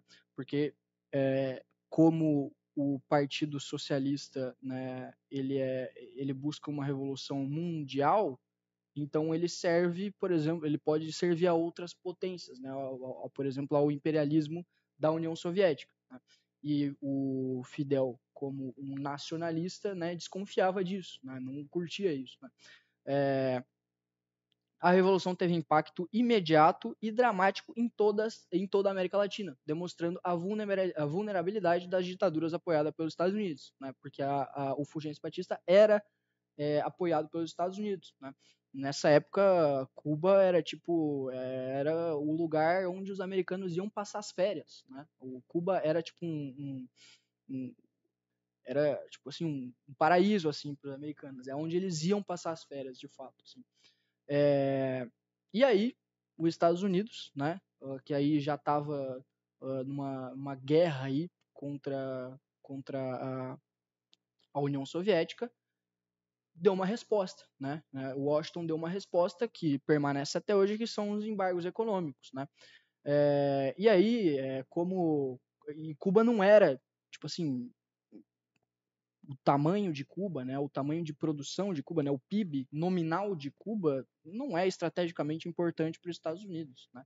Mas o simbolismo dele, de uma revolução, é extremamente importante. Da Revolução Cubana é extremamente importante. Uma revolução que derrotou a revolução, que derrotou a ditadura apoiada pelos Estados Unidos, é algo muito simbólico. Né? Então, por isso que os Estados Unidos fez isso, para não permitir que se alastrasse, né? Como tentaram se alastrar. Né? Então, e aí eles botaram, né, que é a teoria do dominó. Né? A Revolução Cubana foi compreendida no contexto da teoria do dominó de Walt Rostow, não sei se fala assim, mas enfim, que influenciava a política externa dos Estados Unidos na época. Né? Líderes de movimentos radicais viajavam para Cuba em busca de orientação, retornando aos seus países com estratégias baseadas em guerrilhas rurais e nas teorias de guerrilhas de Guevara. Inclusive, aqui a gente tem uma foto, né, do Fidel Castro com o Che Guevara. Inclusive, sabe quem? Eles falaram aqui, né? Líderes de movimentos radicais viajavam para Cuba em busca de orientação, retornando aos seus países com estratégias baseadas em guerrilhas rurais e nas teorias de guerrilha de Guevara. Né? Então, eles iam para Cuba para treinar como guerrilheiro e voltar para os seus países de origem para fazer a revolução. Sabe um dos caras que fez isso? Zé Dirceu, né? Nosso querido Zé Dirceu, né? Talvez um dos homens mais influentes, não o homem mais influente dentro do Partido dos Trabalhadores. Né? O cara era um socialista que foi para Cuba treinar guerrilha para fazer a revolução comunista no Brasil. Né? Esses eram os comunistas do nosso passado, os comunistas brasileiros do passado. O cara foi para Cuba, né, para treinar. Né? Não é só ficar estudando e gravando videozinho em live. Não, ele foi para Cuba treinar com arma, para ir pro pau, para fechar o pau, é isso. Ele está disposto a ser torturado. Esses eram os comunistas do passado. A disseminação das estratégias de guerrilha contornou os partidos comunistas da região, atraindo os novos jovens revolucionários. No entanto, muitos deles foram mortos ou presos em poucos anos pelos regimes que aprenderam com a experiência cubana. A estratégia guerrilheira entrou em conflito com a tradição comunista, mas em 1961 Fidel Castro anunciou que a Revolução Cubana era socialista, ou seja, a Revolução foi em 1959 e só 2 anos depois o Fidel falou, né, que a Revolução era socialista. Por quê? Porque como ele tinha recebido um embargo econômico dos Estados Unidos, ele precisava de uma ajuda externa, né, porque senão ele ia se fuder, né? E aí ele foi atrás da outra maior potência do mundo, que era a União Soviética. Então ele declarou socialista por uma questão totalmente pragmática, né? E aí ele já tinha conhecido o Che, que era um socialista e tal, então tudo foi meio que se juntando.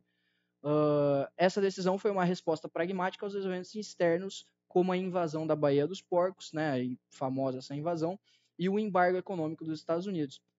Cuba dependia economicamente dos Estados Unidos, mas os debates internos favoreceram a continuidade da produção de açúcar em vez da diversificação econômica. A descoberta de mísseis soviéticos na ilha levantou uma crise entre Estados Unidos e União Soviética e Castro e Guevara se sentiram usados como peões. A morte de Guevara em 1967 marcou o fim da estratégia independente, ou seja, né, o Che foi morto, né, por agentes da CIA. E aí ele, que inclusive é um agente que morreu há pouco tempo atrás, se eu não me engano, e tem fotos e tudo, né? A morte do Che, ela marcou o fim dessa estratégia de revolução comunista na América Latina por meio dessas guerrilhas, né? E aí a gente tem outro caminho, que é o caminho chileno, né? E aí a gente vai falar sobre o caminho chileno para a Revolução Socialista aqui, né? Então a morte do Che marcou o fim da fase guerrilheira, né? Regis Debray foi pro Chile, onde entrevistou Salvador Allende, candidato da coalizão Unidade Popular, antes das eleições de 1970. Allende venceu e sua vitória foi vista como o início do caminho chileno para o socialismo. Mas o parlamento ainda era da direita, né? Ainda era da direita e estava, né, bloqueando as reformas que o Allende tentava fazer, né? E por que unidade popular aqui? Porque não era puramente marxista, né? Ele estava se aliando com vários setores da sociedade chilena ali que eram mais à esquerda. E aí, em 1973, a direita discutia estratégias para derrubar o governo e Allende defendia a legalidade enquanto a resistência popular aumentava, né? E aí teve o golpe, né, militar de 1973 e a resistência não continuou, né? Aí, na década de 1980, houve o ataque econômico na América Latina por instituições como o Banco Mundial e o FMI, gerando resistência, como o Caracazo na Venezuela, né? Não sei como é que pronuncia, mas enfim. E aí, enfim, lembrando que isso aqui é a interpretação de um autor que é trotskista, né? Eu acho que ele é trotskista, mas eu tenho certeza que ele é bem esquerdo. Então tem muitas coisas aqui que a gente poderia debater, mas não é minha área de conhecimento e também não vem ao caso, né? Porque é simplesmente para a gente dar uma passada sobre a história do comunismo na América Latina. Aí, enfim, no Brasil, em 1980, um carinha chamado Luiz Inácio Lula da Silva, que ocupava um cargo no Sindicato dos Trabalhadores Metalúrgicos, foi um dos fundadores do Partido dos Trabalhadores, né? Um ano antes dessa fundação, estava tendo as famosas greves do ABC, né? E que estavam sendo protagonizadas pelo Lula, né? E que restabeleceram a classe trabalhadora como um agente, né, de transformação do Brasil, né? Eles levantaram a classe, né? E trouxeram uma nova geração de líderes, né, populares do cenário brasileiro. O programa inicial do PT foi influenciado por correntes políticas emergentes, como a teologia da libertação, a defesa dos menos favorecidos e a proteção dos direitos dos povos indígenas, né?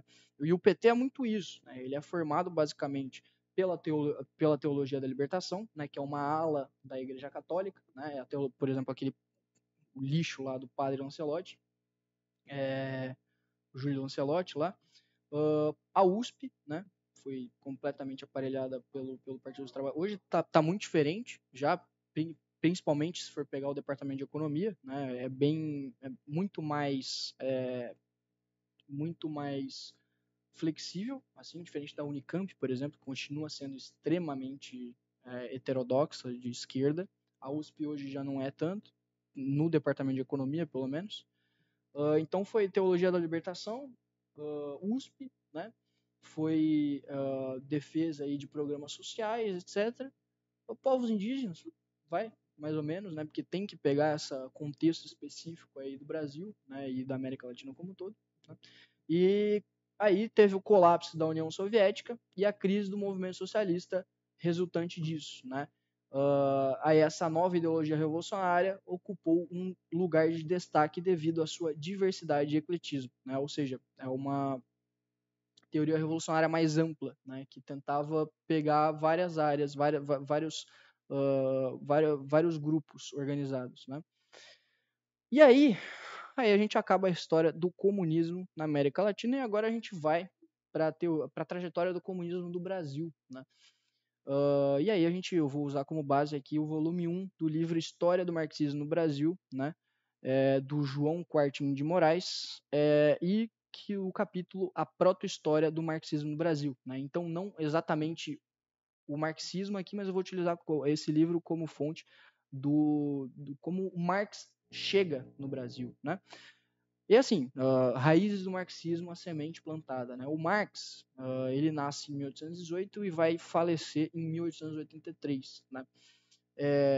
Só 5 anos depois que o Brasil vai ter a Lei Áurea, né, em 1888, né, pela Princesa Isabel, etc. E todo esse tempo antes disso, o Brasil era basicamente uma colônia, não era mais uma colônia, ok? Né, em 1822 a gente se declarou independente e tal, mas assim, a gente era uma economia escravagista, né? Antes de 1822 era uma colônia escravagista, né? Então tudo era como que isso ia chegar no Brasil, né? Ainda mais com os meios de comunicação que a gente tinha naquela época, né? Então Marx não chegou no Brasil e na América Latina demorou bastante, né?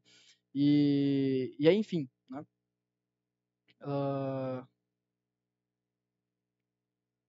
Inclusive o Brasil foi o último país da América Latina a abolir a escravidão, né? E Marx, inclusive, né, por mais que tenha se dedicado, ele tem ficado 40 anos não só na parte intelectual, mas ele também ficava na parte política, né, ele atuava politicamente, né, e desde antes, inclusive, muito antes de ter escrito Capital, por exemplo, né, ele fazia parte daqueles jovens de esquerda hegelianos, um negócio assim, quando ele era jovem, né, e aqui, inclusive, tem a foto do Marx, né, ele novinho, ele um pouquinho mais velho, meia idade aqui, e ele velhão, né, que é a foto famosa aí dele. E o Marx, por mais que ele tenha se dedicado muito, ele ficou 40 anos sem ser...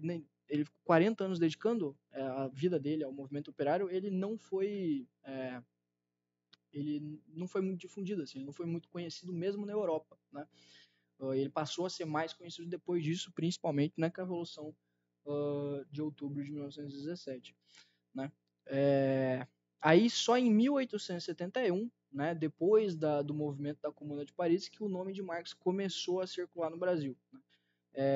Nesse período, o Brasil estava emergindo como parte do mundo e dos seus problemas, encerrando a guerra com o Paraguai e publicando o Manifesto Republicano. A menção à doutrina de Marx, sem citar seu nome, ocorreu em uma sessão da Câmara em 1871, né? E aqui eu tenho... Não, aqui já é o trecho, eu não peguei o trecho que fala do Marx sem citar ele, né? Mas enfim. O movimento abolicionista no Parlamento Brasileiro teve seu início em 1879. Só uma coisa aqui, né? Aqui está o foto. Isso aqui é da Revolução de... Eu não sei, acho que isso aqui é da Revolução de Outubro. Eu não lembro. Não escrevi. Mas enfim.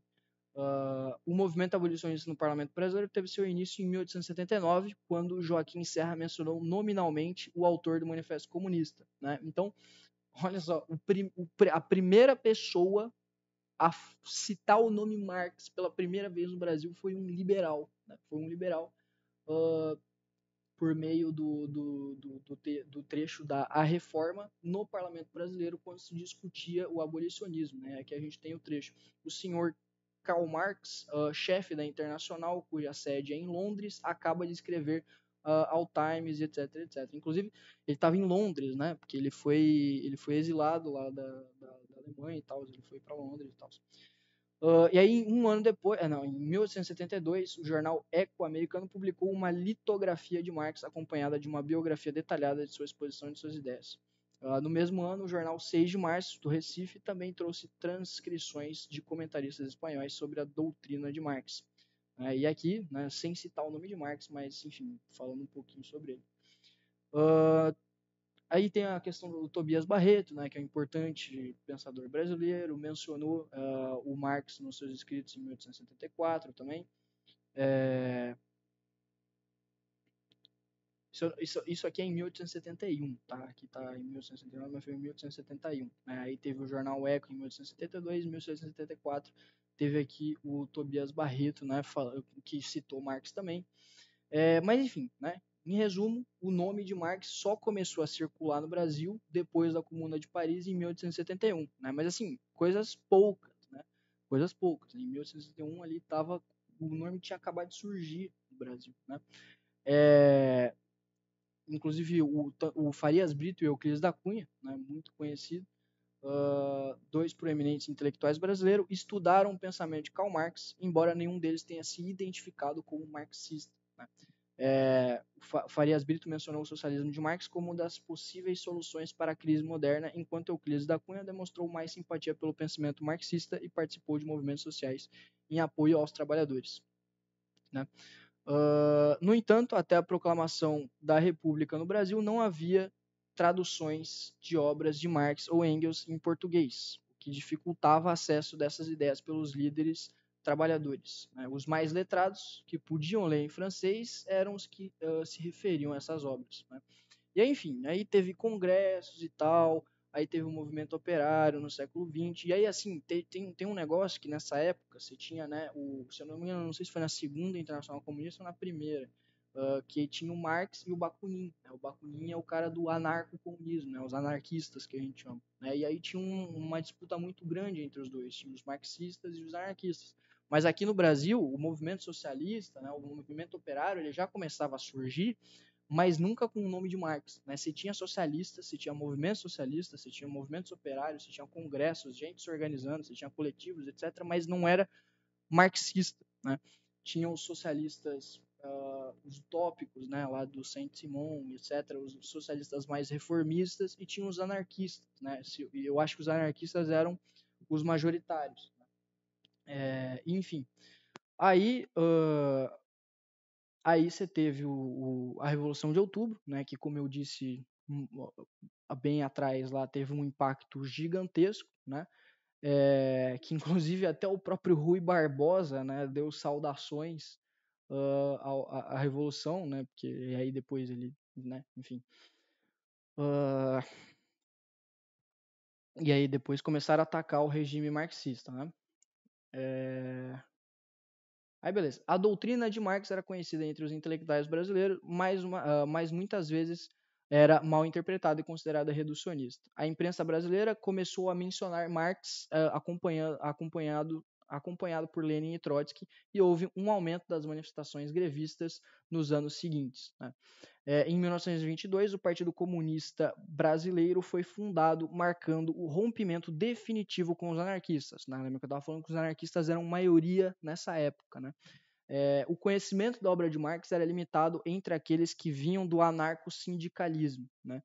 Nos anos seguintes, novos partidos socialistas foram fundados e houve a criação do movimento Clarté, que apoiava a causa comunista. Somente após 1930, a obra de Marx começou a ser amplamente divulgada no Brasil, principalmente nas universidades, com estudos e publicações sobre suas várias áreas de atuação.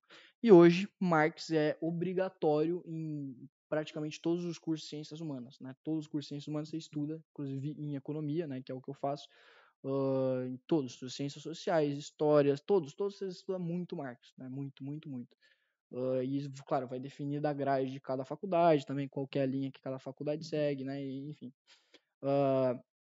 E aí é isso, né? Marx demorou, você teve lá em 1871, né? O trecho da Reforma, né? Pelo movimento abolicionista que era liberal, foi o primeiro a citar o nome de Marx em 1871. Só que só em 1920, eu acho, mais ou menos, que foi traduzido o Manifesto Comunista pela primeira vez, né? E só em 1930 a obra de Marx realmente começa a se difundir no Brasil, né? Então é só a partir daí que o marxismo começa a se difundir no Brasil, né? E aí começa a se difundir, e aí a gente tem o mais importante organização, grupo organizado do socialismo marxista no Brasil, que começa com o PCB, né, o Partido Comunista Brasileiro, e aqui você tem os fundadores do PCB em 1922, e aí a gente vai para a história do Partido Comunista, né? E lembrando que tudo aqui eu peguei do acervo do CPDOC, né, que é a Escola de Ciências Sociais da FGV, aqui na parte da história do Partido Comunista, né? E aí, beleza, né? Então, o Partido Comunista do Brasil, né, o PCB, foi em um período de grande agitação, ele surgiu, né, foi fundado em um período de grande agitação política, né? Foi realizado um congresso em Niterói em março de 1922 e resultou na criação do partido com o objetivo de participar do quarto congresso da Internacional Comunista em Moscou, né? E o PCB tinha a intenção de, obviamente, se organizar politicamente para tomar o poder e fazer a transformação da sociedade aí capitalista e comunista, né? Inicialmente, o PCB contava com 73 membros, mas o número aumentou para 250 até o final de 1922, né? Com 123 membros no Rio de Janeiro. A revista O Movimento Comunista foi o órgão dos partidos para difundir suas ideias, né? Então eles tinham, né, a revista, né, para difundir o ideal comunista no Brasil e já, né, com a perspectiva marxista, né? E aqui você tem um pouco você tem um pouco da revista, né, da revista Movimento Comunista, né. Aí, em 1924, o PCB foi admitido na Internacional Comunista durante o 5º Congresso, e aí, de fato, ele virou, né, porque, lembrando, né, todos os partidos eles tinham que se submeter à Internacional Comunista, que tinha como liderança o Partido Comunista Soviético, né, ele que mandava em tudo, e aí, só a partir daí, ele vira um partido, de fato, admitido pelo Partido Comunista Soviético, né. Aí as ideias comunistas começaram a se intensificar nesse período, eles começaram a publicar livros, né, as obras de Marx foram traduzidas, né, traduziram o Manifesto Comunista, em 1924, né, traduziram aqui, traduziram o Capital, né, enfim, começou a se difundir o ideal marxista, né. O segundo congresso do PCB ocorreu no Rio de Janeiro nos dias 17 a 18 de 1925, e Astrohildo Pereira sendo confirmado como secretário-geral do partido, sob o governo de Washington Luiz, e antes era o PCB recuperou a legalidade, né, em 1927. E antes do governo no Epitácio Pessoa tinha sido declarado como ilegal, né? Ele estava na ilegalidade. E aqui a gente tem o Astrohildo Pereira, inclusive, que foi um dos fundadores, né? Que a gente tem a imagem, se eu não me engano, esse aqui é o Astrohildo Pereira, tá? Em pézinho aqui. E que foi um dos fundadores e que depois, no segundo congresso do PCB, virou secretário-geral, né? Um dos nomes mais importantes aí da fundação aí do PCB. E aí, enfim, aí o movimento foi aumentando, expandiu a presença dele no movimento operário, começaram a conflitar com os anarquistas e tal, começaram a passar algumas coisas, começaram a se organizar bem, começaram a pegar candidaturas, né? Em 1929, representantes do PCB foram a Buenos Aires participar da primeira conferência latino-americana dos partidos comunistas, buscando apoio de Luiz Carlos Prestes como candidato à presidência do Brasil, mas o Prestes recusou a indicação, né? Aqui a gente tem o nosso querido Luiz Carlos Prestes, né? Aí o PCB não apoiou a Revolução de 30, devido à Revolução de 30 do Vargas, né? Devido à sua crença de que servia os interesses do imperialismo inglês e não promoveria mudanças na estrutura agrária do país, né? Mas aí o Vargas fez algumas mudanças trabalhistas, mas isso também eles não continuaram apoiando. E aí os comunistas no governo Vargas, né, que tinha um caráter extremamente fascista, né, tanto que a CLT, né, no governo Vargas, ela foi muito influenciada pelas leis trabalhistas do governo do Mussolini também, né, e um governo fascista, ele, né, reprime os comunistas, né? Ele vai atrás do comunista e foram reprimidos, né? O PCB estava ilegal e tal. Não conseguiu aqui, o partido não obteve registro no Tribunal Eleitoral para as eleições constituintes de 1933, mas aí ele tentou lançar candidatos através de outras legendas, né, de outros partidos, né, e não conseguiram, né. Aí em 1935 surge a Aliança Nacional Libertadora, né, a ANL, que vai se contrapor à AIB, né, que era a Ação Integralista Brasileira, né. E a ANL era liderada pelo PCB com uma frente ampla contra o fascismo, imperialismo e latifúndio e opressões, enfim, toda essa história que vocês sabem. Aí o Luiz Carlos Prestes retornou ao Brasil em abril de 1985, né? Ele se tornou presidente de honra da ANL, né? E a preparação de revolta armada intensificou após o fechamento da ANL pelo governo federal em julho de 1935. Né? E aí a gente tem o Levante lá de 1935, que a gente já comentou aqui, né? Que é tido como a intentona comunista, e que foi isso que justamente resultou no golpe do Vargas, né? Do Estado Novo, né? Em 1937, porque ia ter as eleições, só que daí o Vargas falou que não, que os comunistas iam tomar o poder, aí ele deu um autogolpe para continuar no poder e impedir a Revolução Comunista, né? E aí isso resultou na prisão de vários membros, inclusive do próprio Prestes, e aí o PCB voltou para a clandestinidade, né, voltou para a ilegalidade, né? Aí beleza, né? Durante a fase de redemocratização, o PCB teve influência no movimento estudantil, né? A UNE, né? Tem uma influência gigantesca na UNE até hoje, né? É exatamente a mesma coisa. E inclusive eles tiveram grandes resultados, né? Eleitorais, né? Nas eleições para constituinte, o PCB conquistou o apoio de 9,7% do eleitorado, né? Elegeu 14 deputados e um senador, o Prestes, né?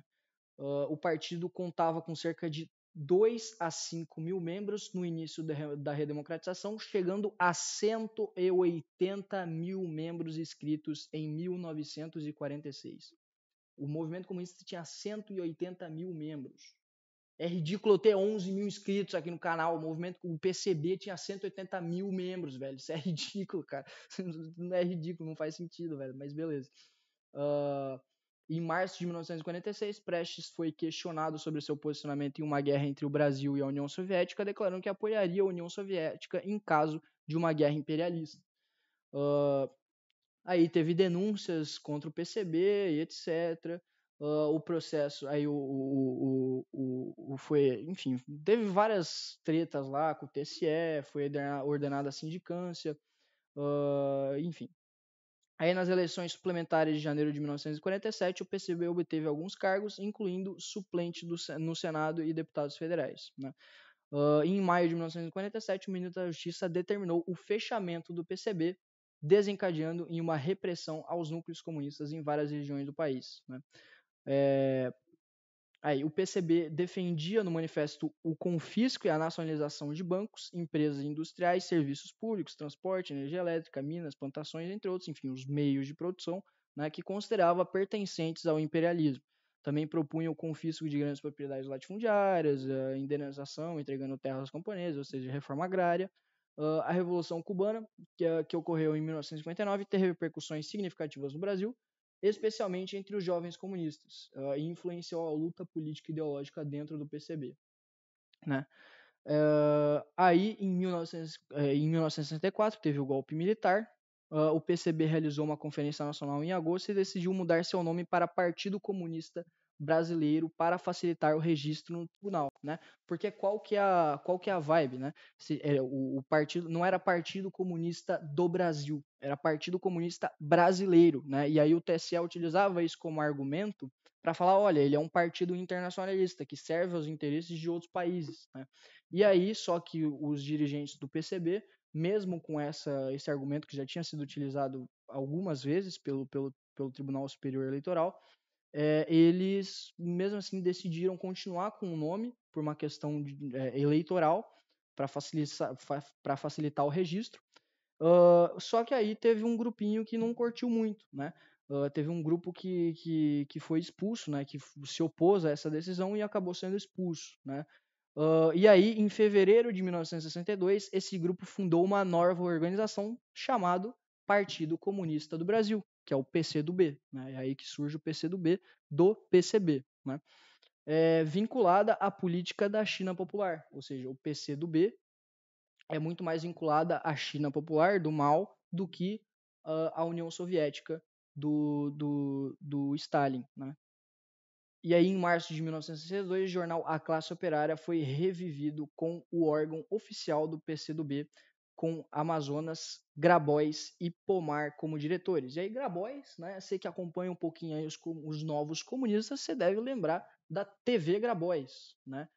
Que é a TV do PCdoB, a forma como o PCdoB se organiza na internet e espalha a ideologia, né?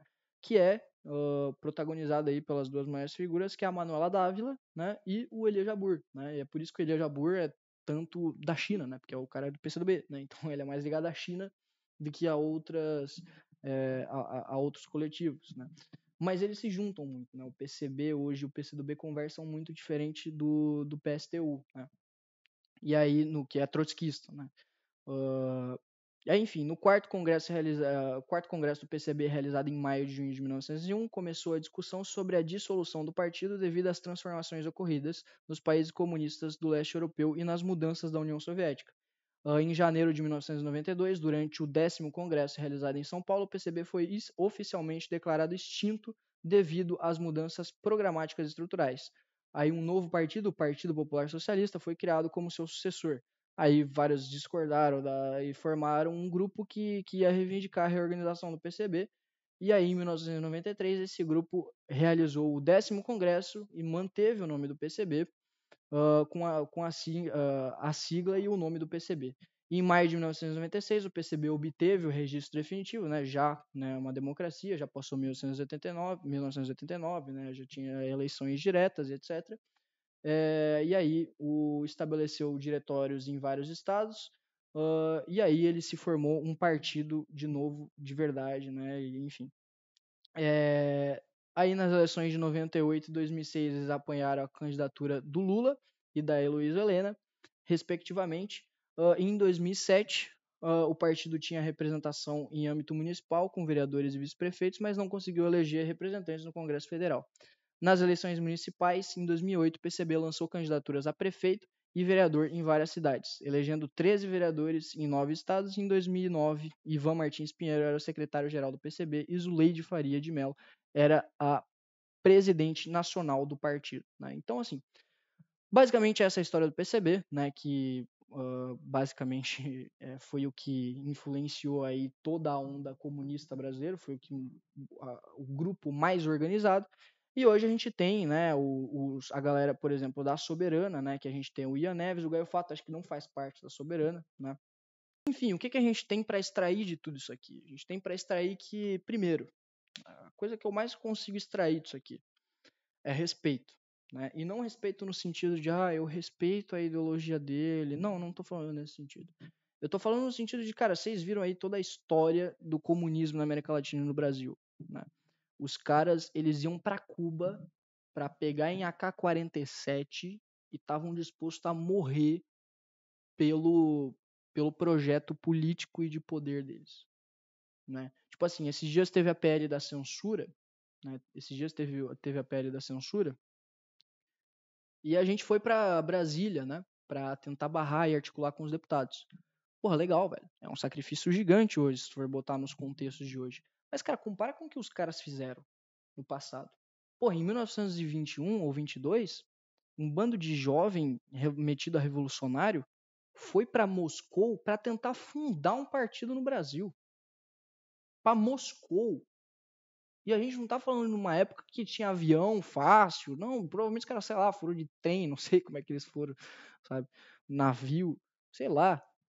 Os caras foram para Moscou, para a Rússia, né? Menos 40 graus, né? 40 graus negativos, os caras vivendo num país tropical, sabe? Provavelmente gente do Rio de Janeiro, né? Porque foi fundado no Rio de Janeiro. Um calor de 40 graus foram para 40 graus negativo, né, para fundar o Partido Comunista. Então, assim, eu respeito isso. Eu respeito muito isso, né? E até hoje, por mais que hoje a maioria seja um bando de bunda mole, né, como o Gaio Fato, como o Ian Neves, eu respeito grande parte deles, porque eles têm uma determinação de fazer as coisas, de seguir com o projeto político deles, absurda, absurda. E assim, eles conseguem se organizar. E aí a gente fala agora dessa galera da Soberana, né? Dessa galera aí que está surgindo aí como os novos intelectuais. É um movimento muito claro, né? É um movimento muito claro, e vou dizer aqui, é um movimento que só se formou por 2 motivos. Pela fragilidade dos, que o Paulo Gala chama, né, dos YouTubenomics, né, da galera que fala de liberalismo na internet, né, com argumentos completamente superficiais, reducionistas, ahistóricos, formuláricos e que não explicam bosta nenhuma, né, não se aprofundam em nada e resumem tudo a fórmulas. E a fragilidade desse discurso levou ao debate do Elia Jabur com a Renata Barreto, que, na minha opinião, é o marco desses comunistas. Hoje eles se sentem numa superioridade intelectual muito gigantesca. E quando na academia isso não acontece, na academia eles são completamente ignorados, né? Porque são completamente ignorados, né? Então, só que na internet, na bolha da internet, como a fragilidade do discurso liberal, conservador é muito fraca, porque os personagens que estão ali são muito fracos, a gente está perdendo essa guerra. E eles viram que eram personagens muito fracos, e aí eles criaram um conteúdo muito simples. Eles simplesmente falaram, é um discurso muito fraco. Eu vou simplesmente reagir a esse discurso fraco e eu vou crescer em cima desse discurso fraco. E foi o que aconteceu. E aí, se a gente for pegar atrelado ao desastre que foi o governo Bolsonaro para a direita, juntou como uma luva. Né? Assim como a Dilma foi quem mais trouxe liberais, quem mais formou pessoas de direita, porque os caras olhavam a Dilma e falavam, se isso aí é esquerda, eu quero ser de direita. Foi a mesma coisa com o Bolsonaro. Eles olham, se isso aí é de direita, eu quero ser de esquerda. Né?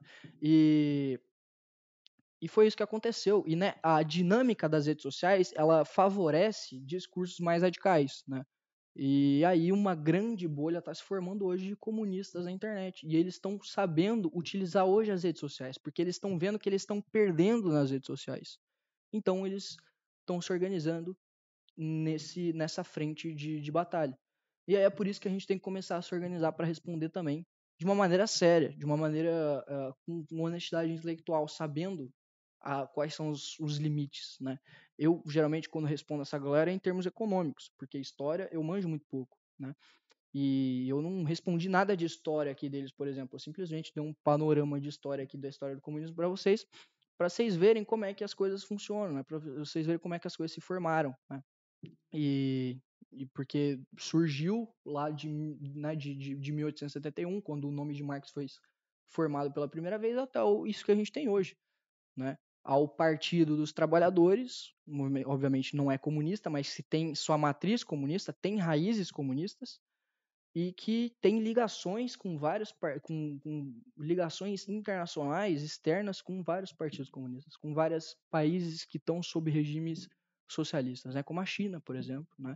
Como Cuba, né? Como a Venezuela e etc. Né? E representa essa onda de esquerda, né? E aí tem essa galera que também representa. Então a gente tem que vir com uma resposta. E, na minha opinião, essa resposta tem que ser não só o conteúdo superficial para chegar nessa galera, mas também o conteúdo que vai formar base e pessoas que influenciam o imaginário popular. E essa influência tem que vir através de um discurso que não pode ser banalizado e superficial, como estava sendo feito no YouTube e nas outras redes sociais, através dos influencers políticos que a gente tinha antes, né? Então é isso, né? Um vídeo longuíssimo aqui para vocês. Então, cara, like, né? Inscreve aí, pelo amor de Deus. Você viu até aqui, pelo amor de Deus, né? Like, inscreve, compartilha o vídeo, pelo amor de Deus. E o mais importante, cara, o Apoia-se, né? Eu tô com o Apoia-se aqui embaixo, né? Vocês viram lá, cara, o Ian Neves tem R$7.000 mensais de Apoia-se. Não é possível que eu não consiga 3 para ir para São Paulo, né? A gente tá com a missão São Paulo aí para ir para São Paulo, desculpa, e ficar lá um mês para aprender com a galera lá do MBL de São Paulo e trabalhar, pegar a energia da galera, o ritmo de trabalho, etc. E conteúdo também, né? Então é isso. Muito obrigado se você ficou até aqui. Muito, muito obrigado mesmo. E é isso. Finalizou, né? Falou. Tchau.